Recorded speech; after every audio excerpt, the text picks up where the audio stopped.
இன்றைய முக்கிய நிகழ்வுகள். காங்கிரஸ் தலைவி நின்றிருந்த இடத்தை மஞ்சள் தெளித்து சுத்தம் செய்த பாஜக மகளிர் அணியினர். சமூக வலைதளங்களில் வைரலாகும் வீடியோ.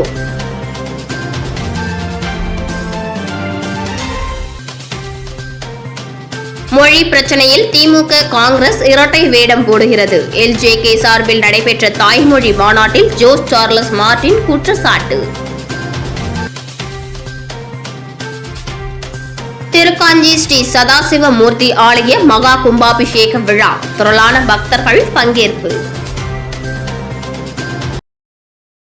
திமுகவும் காங்கிரசும் இன்று மொழி பிரச்சனையில் இரட்டை வேடம் போடுவதாக லட்சிய ஜனநாயக கட்சி சார்பில் நடைபெற்ற தாய்மொழி மகத்துவ மாநாட்டில் அக்கட்சியின் தலைவர் ஜோஸ் சார்லஸ் குற்றம் சாட்டியுள்ளார். புதுச்சேரி நோனாங்குப்பம் பகுதியில் லட்சிய ஜனநாயக கட்சியின் சார்பில் தாய்மொழி மகத்துவ மாநாடு நடைபெற்றது. நிறுவன தலைவர் ஜோஸ் சார்லஸ் மார்டின் தலைமையில் நடைபெற்ற இம்மாநாட்டில் 20,000க்கும் மேற்பட்ட தொண்டர்கள் பொதுமக்கள் பங்கேற்றனர். மாநாட்டில் பேசிய கட்சியின் நிறுவன தலைவர் ஜோஸ் சார்லஸ் மார்டின், ஒவ்வொருவரின் தாய்மொழியும் பெருமைக்குரியது. அதை போற்றும் வகையில் எங்கள் கட்சி சார்பில் முதல் மாநாட்டை நடத்துவதாகவும், எங்கள் கொள்கை தலைவர்களை இந்த மாநாட்டு மூலம் புதுச்சேரி மக்களுக்கு தெரிவிக்கிறோம். சேர சோழ பாண்டியர்களும் தமது தலைவர்களும் நமது அடையாளமாக உள்ளனர். அனைத்து துறைகளிலும் நமது முன்னோர்கள் சிறப்பாக இருந்து காட்டிவிட்டு சென்றுள்ளனர். அவை யாவும் நம்மை ஆண்டவர்களால் மறைக்கப்பட்டுவிட்டன. நம்மை நாமே மோசமாக நினைத்துக் கொள்ளும்படியாக செய்துவிட்டனர். நான் சிறு வயதில் தமிழ் பேசினால் என் பள்ளியில் இளக்காரமாக நினைப்பார்கள். அப்போது தாய்மொழி பெருமை தெரியவில்லை. திமுகவும் காங்கிரசும் இன்று மொழி பிரச்சனையில் இரட்டை வேடம் போடுகின்றன. இலங்கையில் நடந்த இன துரோகத்தையும் நாம் மறைத்து விட முடியாது. லெமூரியா என்கிற குமரி கண்டத்தில் இருந்துதான் நமது முன்னோர்கள் தமிழர்களாக வளர்ந்து வந்தனர். ஒடிசா பாலு என்பவர் இதை ஆதாரத்துடன் நிரூபித்தார். கண்ணகிக்கு சிலை வடிக்க சேர மன்னன் இமயம் சென்று கல் கொண்டு வந்தான். கரிகாலன் கட்டி வைத்த கல்லணை, ராஜராஜ சோழன் கட்டிய பெரிய கோவில் போன்றவர்கள் எல்லாம் தமிழர்களின் பெருமையாக இருந்தனர். தமிழர்களின் தற்காப்பு கலைதான் குங்ஃபு கலையாக பரிணாமம் பெற்றிருக்கிறது. எங்கள் கொள்கை தலைவர்களை இந்த மேடையில் உங்களுக்கு காட்டியிருக்கிறோம். புதுச்சேரியும் சிங்கப்பூர், துபாய், ஹாங்காங் போல ஏன் மாறக்கூடாது? விடுதலை பெற்றும் நமது மாநிலம் இன்னும் சுத்தமான குடிநீரை பெற முடியாமல் இருக்கிறோம். இதற்கெல்லாம் தீர்வு காணத்தான் நாங்கள் அரசியலுக்கு வந்திருக்கிறோம். 2050 புதுச்சேரி எப்படி இருக்க வேண்டும் என்பதற்கான சிந்தனைகளை எல்லாம் வடிவமாக வைத்திருக்கிறேன். அதற்காக நான் குரல் கொடுத்து புதுச்சேரியை மாற்றி காட்டுவேன் என்று உங்களிடம் உறுதி அளிக்கிறேன். இருக்கிற தொழிலை விட்டுவிட்டு அரசியல் எதற்கு என கேட்கலாம். வெளிநாடு செல்கின்ற போதெல்லாம் நமது ஊரும் அப்படி இருக்க வேண்டும் என நான் நினைத்தேன்.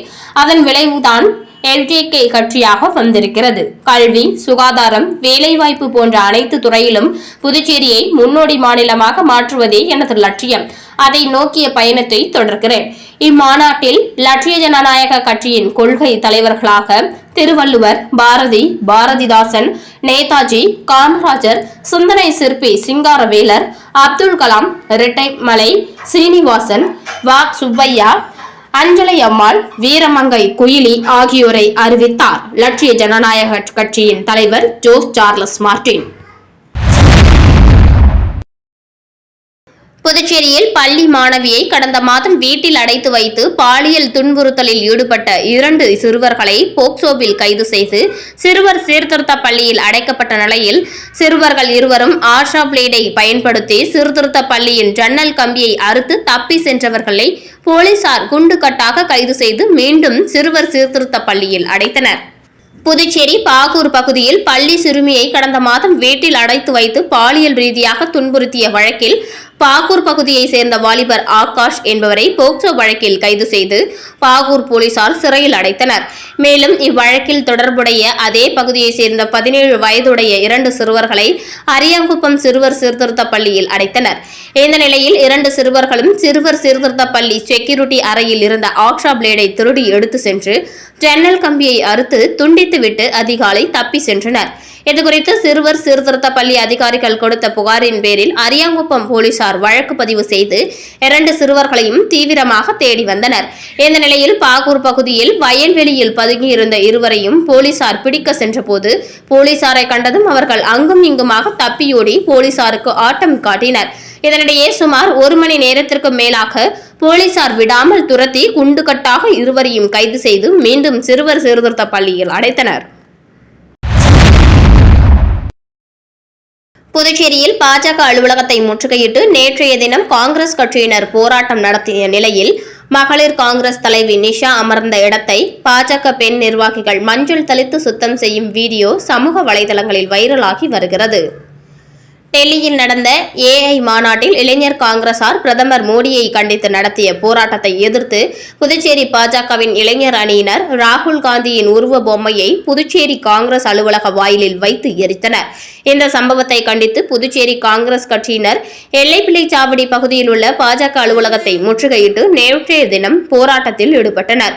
அப்போது மோடியின் உருவ பொம்மையை அவர்கள் எரித்ததால் பாஜக காங்கிரஸ் இடையே மோதல் ஏற்பட்டு அந்த இடமே கலவரமாக காணப்பட்டது. தொடர்ந்து இரு தரப்பினரையும் போலீசார் லேசான தடியடி நடத்தி களைய செய்தனர். மேலும் தொடர்ந்து எந்த ஒரு அசம்பாவிதமும் ஏற்படாதவாறு 2 கட்சி அலுவலர்களுக்கும் போலீசார் பாதுகாப்பு பணியில் ஈடுபட்டனர். இந்த நிலையில் நேற்று காங்கிரஸ் கட்சியினர் நடத்திய போராட்டத்தின் போது மகிழா காங்கிரஸ் தலைவி நிஷா என்பவர் இருந்த இடத்தை இன்று பாஜக மகளிர் அணியினர் மஞ்சள் தெளித்து சுத்தம் செய்யும் வீடியோ சமூக வலைதளங்களில் வைரலாகி வருகிறது. புதுச்சேரியில் சைபர் மோசடி கும்பலிடம் 5 பேர் ரூபாய் 81,000 ஏமாந்துள்ளனர். புதுச்சேரியை சேர்ந்தவரை டெலிகிராம் மூலம் தொடர்பு கொண்ட மர்ம நபர் ஆன்லைன் வர்த்தகத்தில் வீட்டிலிருந்தே பகுதி நேர வேலையாக அதிக பணம் சம்பாதிக்கலாம் என கூறியுள்ளார். அதை நம்பிய அவர் மர்ம நபர் தெரிவித்த போலி ஆன்லைன் வர்த்தகத்தில் பல்வேறு தவணைகளாக ரூபாய் 30,000 முதலீடு செய்து அதன் மூலம் வந்த லாபத்தை எடுக்க முயன்ற போது முடியவில்லை. அதன் பிறகே மோசடி கும்பலிடம் பணத்தை இழந்தது தெரிய வந்தது. இதேபோல் பிள்ளையார்குப்பத்தை சேர்ந்த பெண் 30,565, குருமம்பேட்டையை சேர்ந்த பெண் 11,600, லாஸ்பேட்டையை சேர்ந்த பெண் 6,899, சிவசக்தி நகரை சேர்ந்தவர் 2,500 என மொத்தம் 5 பேர் சைபர் மோசடி கும்பலிடம் ரூபாய் 81,564 இழந்துள்ளனர். இதுகுறித்த புகாரின் பேரில் சைபர் கிரைம் போலீசார் வழக்கு பதிந்து விசாரித்து வருகின்றனர். புதுச்சேரி திருக்காஞ்சி பகுதியில் அமைந்துள்ள ஸ்ரீ சதாசிவ மூர்த்தி ஆலயத்தின் மகா கும்பாபிஷேக விழா சிறப்பாக நடைபெற்றது. இதில் ஏராளமான பக்தர்கள் பங்கேற்றனர். புதுச்சேரி திருக்காஞ்சியில் உள்ள அருள்மிகு கங்கை வராக நதீஸ்வரர் ஆலய வளாகத்தில் அமைந்துள்ளது ஸ்ரீ சதாசிவ மூர்த்தி ஆலயம். இந்த ஆலயத்தின் மகா கும்பாபிஷேக விழா இன்று காலை நடைபெற்றது. இதனையொட்டி யாகசாலையில் வைக்கப்பட்ட கலசங்களுக்கு சிறப்பு பூஜைகள் நடைபெற்றது. தொடர்ந்து இன்று காலை யாகசாலையில் இருந்து ஊர்வலமாக கலசங்கள் எடுத்து வரப்பட்டு கோபுர கலசங்கள் மீது ஊற்றி கும்பாபிஷேகம் நடைபெற்றது. இதில் பக்தர்கள் ஏராளமானோர் கலந்து கொண்டு சிவாய நமக என கோஷங்களுடன் கும்பாபிஷேக விழாவில் கலந்து கொண்டனர். புதுச்சேரியில் இயங்கி வரும் கண்ணாடி தொழிற்சாலையில் ரூபாய் 3 லட்சம் மதிப்பிலான அச்சு வடிவமைக்கும் இரும்பு மெட்டல்களை திருடி சென்ற அந்நிறுவனத்தில் பணிபுரிந்த 2 வடமாநில தொழிலாளர்களை சிசிடிவி காட்சிகள் மூலம் அடையாளம் கண்ட போலீசார் இருவரையும் கைது செய்து சிறையில் அடைத்தனர். புதுச்சேரி ஊசுடு தொகுதிக்கு உட்பட்ட தொண்டமாநத்தம் பகுதியில் தனியார் கண்ணாடி தொழிற்சாலை இயங்கி வருகிறது.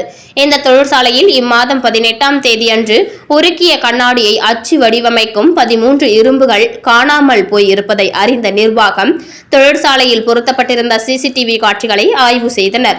அதில் 2 வாலிபர்கள் அச்சு வடிவமைக்கும் இரும்பை தலையில் வைத்துக் கொண்டு தொழிற்சாலையின் பின்புறமாக தூக்கி செல்லும் காட்சிகள் பதிவாகி இருந்தது. இதனையடுத்து அக்காட்சிகளுடன் தொழிற்சாலையின் மேலாளர் சீனிவாசன் சேதராப்பட்டு காவல் நிலையத்தில் புகார் அளித்தார். புகாரின் பேரில் வழக்கு பதிவு செய்த போலீசார் சிசிடிவி காட்சிகளை கொண்டு விசாரணை செய்து வந்தனர். அதில் எறும்புகளை திருடி சென்றது அதே நிறுவனத்தில் பணிபுரியும் வட மாநில ஒரிசாவை சேர்ந்த ராகுல் மற்றும் ஆனந்த் என தெரிய வந்தது.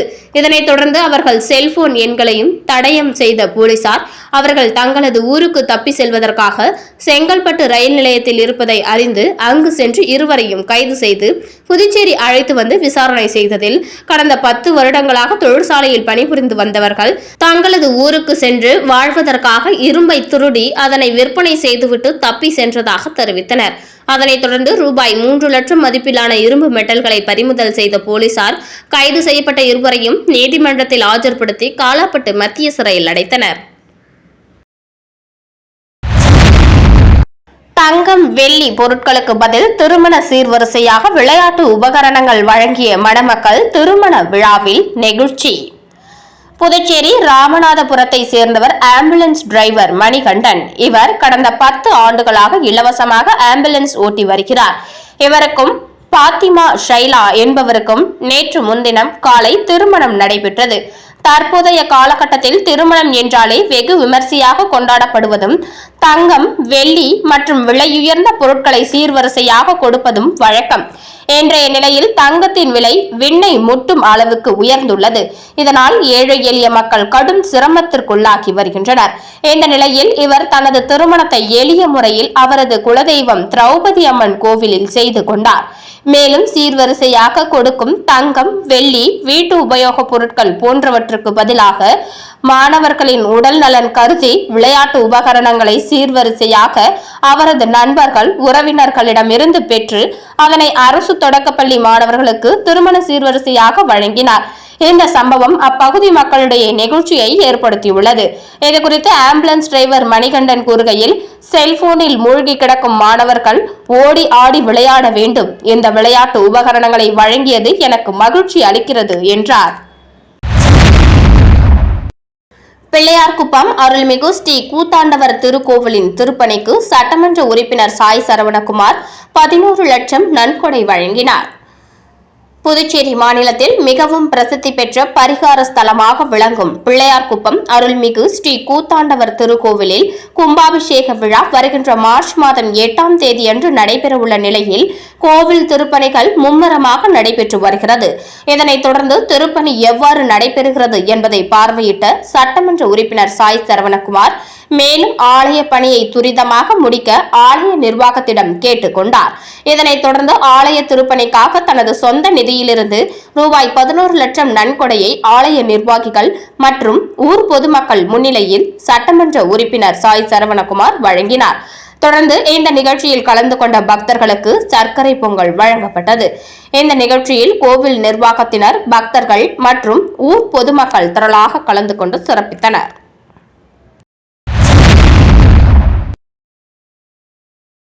வில்லியனூர் பாரதிய ஜனதா கட்சியின் மாவட்ட செயலாளர் உதயகுமார் ஏற்பாட்டில் அமைச்சர் நமச்சிவாயம் முன்னிலையில் 2026ஆம் ஆண்டிற்கான டைரி வழங்கும் நிகழ்ச்சி நடைபெற்றது. புதுச்சேரி மாநிலம் உள்துறை அமைச்சர் நமச்சிவாயம் முன்னிலையில் வில்லியனூர் பாரதிய ஜனதா கட்சியின் மாவட்ட செயலாளர் உதயகுமார் ஏற்பாட்டில் 2026ஆம் ஆண்டிற்கான டைரி பாரதிய ஜனதா கட்சி தொண்டர்களுக்கு வழங்கப்பட்டது. இந்த நிகழ்ச்சியில் பாரதிய ஜனதா கட்சி மாநில துணைத் தலைவர் உழவர்கரை சரவணன், மங்களம் தொகுதி பொறுப்பாளர் கண்ணபிரான், மாவட்ட செயற்குழு உறுப்பினர் நடராஜன், வில்லியனூர் சிவகணபதி நகர் ஊர் முக்கிய பிரமுகர்கள் சேகர், முன்னாள் காவல் அதிகாரி ஜெயமூர்த்தி, ஜெயராமன், புஷ்பதாஸ், குமாரசாமி, முன்னாள் ராணுவ அதிகாரி வேல்முருகன், திருமால், முன்னாள் காவல் அதிகாரி மன்னார், திருநாவுக்கரசு, ஸ்தபதி, பிரபுராஜ் என்கிற வெங்கடேசன், சரவணன், தொகுதி பொருளாளர் குணசீலன், பாண்டியன் நகர் பாண்டியன், சிவகணபதி நகர் இளைஞர்கள் அரவிந்த், சரத்குமார், மிதுன், ராஜாராம் ஆகியோர் கலந்து கொண்டனர். இந்த நிகழ்ச்சிக்கான ஏற்பாடுகளை வில்லியனூர் மாவட்ட செயலாளர் உதயகுமார் மற்றும் சிவகணபதி நகர் இளைஞர்கள் சிறப்பான முறையில் செய்திருந்தனர்.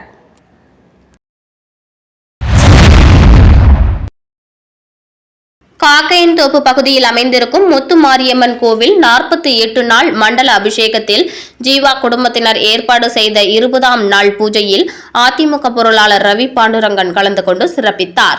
அரியாங்குப்பம் சட்டமன்ற தொகுதிக்கு உட்பட்ட காக்கையன்தோப்பு பகுதியில் அமைந்திருக்கும் முத்துமாரியம்மன் கோவில் கும்பாபிஷேகம் நடந்து முடிந்ததை முன்னிட்டு 48 நாள் மண்டல அபிஷேக பூஜை நடந்து கொண்டிருக்கிறது. இதில் 20வது நாள் நிகழ்வில் ஜீவா குடும்பத்தினர் நடத்திய அபிஷேக பூஜையில் சிறப்பு அழைப்பாளராக அதிமுக பொருளாளர் ரவி பாண்டுரங்கன் கலந்து கொண்டு சுவாமி தரிசனம் செய்தார். அதனைத் தொடர்ந்து 500க்கும் மேற்பட்ட பக்தர்களுக்கும் பொதுமக்களுக்கும் பரோட்டா மற்றும் வெண்பொங்கல் பிரசாதமாக வழங்கப்பட்டது. தொடர்ந்து அதிமுக பொருளாளர் ரவி பாண்டுரங்கனுக்கு கோவில் நிர்வாகம் மாலை அணிவித்து ஊர் மரியாதை செய்தனர். அதனை அடுத்து அவருடைய ஆதரவாளர்களுக்கும் ஊர் மரியாதை செய்யப்பட்டது. இந்த நிகழ்ச்சியில் ஏராளமான பெரியவர்கள் மற்றும் அவருடைய ஆதரவாளர்கள், இளைஞர்கள் கலந்து கொண்டனர். புதுவை தமிழ் சங்கத்தில் உள்ள திருவள்ளுவர் சிலைக்கு கல்வித்துறை இயக்குநர் சிவக்குமார் மாலை அணிவித்து திருக்குறள் கூறும் நிகழ்வினை துவக்கி வைத்தார். புதுவை தமிழ் சங்கத்தில் உள்ள திருவள்ளுவர் சிலைக்கு மாலை அணிவித்து திருக்குறள் கூறும் நிகழ்வு மாதந்தோறும் 20ஆம் தேதி நடைபெற்று வருகிறது. அதன்படி பிப்ரவரி 20 நடைபெற்ற இந்த நிகழ்ச்சியில் பள்ளி கல்வித்துறை மற்றும் உயர்கல்வித்துறை இயக்குநர் சிவக்குமார் சிறப்பு அழைப்பாளராக பங்கேற்று திருவள்ளுவர் சிலைக்கு மாலை அணிவித்து திருக்குறள் கூறும் நிகழ்ச்சி தொடக்கி வைத்தார். இதில் பங்கேற்ற நியூலாந்து உயர்நிலைப் பள்ளி மாணவர்கள் மற்றும் பொதுமக்களுக்கு திருக்குறள் புத்தகம் வழங்கினார். அனைவரும் திருக்குறள் கூறினர். நிகழ்ச்சிக்கு புதுவை தமிழ் சங்க தலைவர் முத்து தலைமை வகித்தார். செயலாளர் சீனு மோகன்தாசு, துணைத் தலைவர் திருநாவுக்கரசு, சுயநிதி பள்ளி கூட்டமைப்பின் தலைவர் ரங்கநாதன், ஆட்சிக்குழு உறுப்பினர்கள் MS ராஜா, பொறிஞர் சுரேஷ்குமார், சிவேந்திரன், நியூலாந்து உயர்நிலைப் பள்ளி மாணவ மாணவிகள், ஆசிரியர்கள் பங்கேற்றனர். புதுச்சேரி சேந்தநத்தம் பகுதியில் அமைந்துள்ள ஸ்ரீ முத்து மாரியம்மன் ஆலயத்தின் மகா கும்பாபிஷேக விழாவில் திரளான பக்தர்கள் கலந்து கொண்டனர். புதுச்சேரி சேந்தநத்தம் கிராமத்தில் அமைந்துள்ள ஸ்ரீ முத்து மாரியம்மன் ஆலயத்தின் புனரமைப்பு பணிகள் முடிந்து அஷ்டபந்தன மகா கும்பாபிஷேக விழா இன்று வெகு விமர்சையாக நடைபெற்றது. கடந்த வெள்ளிக்கிழமை கணபதி ஹோமத்துடன் தொடங்கிய இந்த நிகழ்ச்சியானது பல்வேறு யாகசாலை பூஜைகள் நடைபெற்று முக்கிய நிகழ்வாக கும்பாபிஷேக விழா இன்று நடைபெற்றது. முன்னதாக யாகசாலையில் வைக்கப்பட்டிருந்த புனித நீரானது கோவிலை சுற்றி வந்து கலசங்களுக்கு புனித நீர் ஊற்றப்பட்டது. இதில் திரளான பக்தர்கள் கலந்து கொண்டு சுவாமி தரிசனம் செய்தனர். பாரத பிரதமர் நரேந்திர மோடியின் உருவ பொம்மையை எரித்து மற்றும் புதுச்சேரி மாநில பாரதிய ஜனதா கட்சியின் தலைமை அலுவலகத்தை முற்றுகையிட்ட காங்கிரஸ் கட்சியின் குண்டாஸ்கள் மற்றும் கூலிப்படையினர் கட்சி அலுவலகத்தை சூறையாட முயன்றனர். இத்தகைய முயற்சியை முறியடிக்கும் வகையில் பாரதிய ஜனதா கட்சியை சேர்ந்த மாநில OBC அணி செயலாளர் சார்லஸ், IT இணை அமைப்பாளர் ரித்தீஷ் மற்றும் மாநில இளைஞர் அணி தலைவர் ஆடலரசன் ஆகியோர் காங்கிரஸ் கட்சியின் கொடியை தீ வைத்து எரித்தனர்.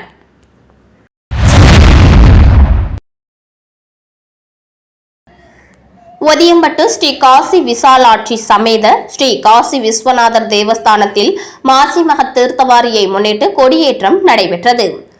புதுச்சேரி மாநிலம் வில்லியனூர் கொம்யூன் ஒதியம்பட்டு பகுதியில் அமைந்திருக்கும் ஸ்ரீ காசி விசாலாட்சி சமேத ஸ்ரீ காசி விஸ்வநாதர் தேவஸ்தானத்தில் மாசி மக தீர்த்தவாரியை முன்னிட்டு மகா பிரம்மோற்சவ திருவிழா வருகின்ற 2ஆம் தேதி நடைபெறுவதை முன்னிட்டு நேற்று இரவு 7 மணி அளவில் காலை கொடியேற்ற விழா நடைபெற்றது. இதில் திரளான பொதுமக்கள் கலந்து கொண்டு சுவாமி தரிசனம் செய்தனர். இதனைத் தொடர்ந்து சுவாமி ஒவ்வொரு நாளும் சிறப்பு வாகனத்தில் வீதி உலா நடைபெறுகிறது. இதில் தினம்தோறும் ஒவ்வொரு வாகனம் என 2ஆம் நாள் ரிஷப வாகனத்திலும், 3ஆம் நாள் இந்திர விமான வாகனத்திலும், 4ஆம் நாள் முத்து பல்லக்கு வாகனத்திலும், 5ஆம் நாள் சந்திர விமானத்திலும், 6ஆம் நாள் யானை வாகனத்திலும், 7ஆம் நாள் சூரிய விமானம் சந்தன காப்பு நிலை மணி அலங்காரத்திலும், 8ஆம் நாள் குதிரை வாகனத்திலும் சுவாமி வீதி உலா மற்றும் திருக்கல்யாண உற்சவம் நடைபெறுகிறது. 9ஆம் நாள் சிறப்பு திருமஞ்சனமும், 10ஆம் நாள் முக்கிய நிகழ்வாக சங்கராபரணி நதிக்கரையில் வடபுறத்தில் சுவாமி அதிகார நம்பி காட்சியுடன் மாசிமக தீர்த்தவாரி உற்சவம் நடைபெற உள்ளது. நிகழ்ச்சிக்கான ஏற்பாட்டினை ஆலய நிர்வாக அதிகாரி மற்றும் ஒதியம்பட்டு ஊர் பொதுமக்கள் வெகு சிறப்பான முறையில் செய்து வருகின்றனர்.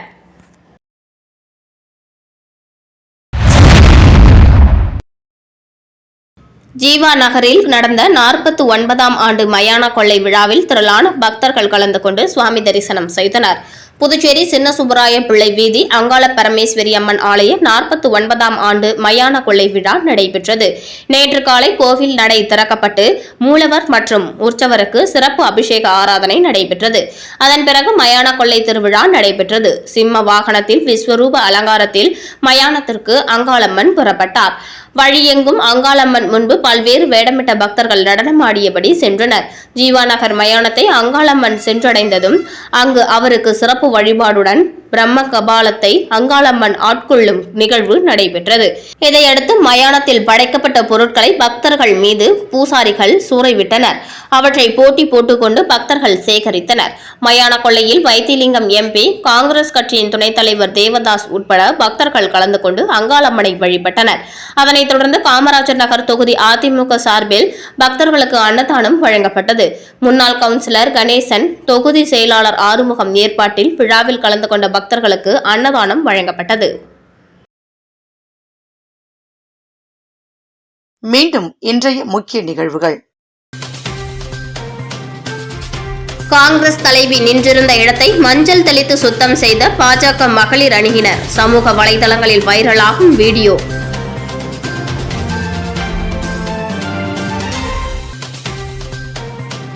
மொழி பிரச்சனையில் திமுக காங்கிரஸ் இரட்டை வேடம் போடுகிறது. எல்ஜேகே சார்பில் நடைபெற்ற தாய்மொழி மாநாட்டில் ஜோஸ் சார்லஸ் மார்டின் குற்றச்சாட்டு.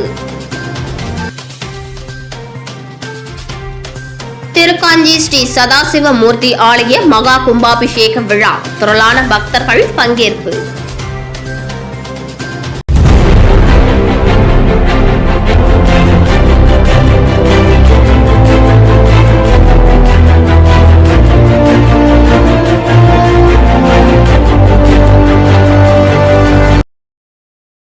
செய்திகளை உடனுக்குடன் தெரிந்து கொள்ள மெட்ரோ யூடியூப் சேனலை சப்ஸ்கிரைப் செய்யவும்.